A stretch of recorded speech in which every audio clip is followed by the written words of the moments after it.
The padlock protector on a Pelican case can act as a good break-in deterrent. This video will take you through the steps to replace the padlock protector on all Pelican protector, air cases, and Pelican storm case models IM2275, IM2435, and IM3410. The tools and supplies you'll need to get the job done include long nose pliers and a medium-sized flathead screwdriver.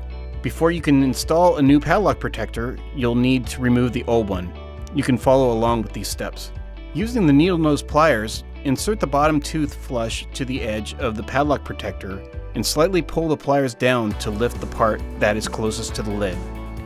Next, you'll need to insert the flathead screwdriver in the gap and slightly lift it until the padlock protector pops out.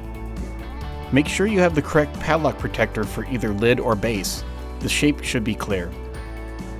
Align the new stainless steel padlock protector and push it onto the rim of the case where the old one was. It should click right into place. We hope this video has helped, but if you should run into any issues, please feel free to contact the Pelican customer service team at 800-473-5422.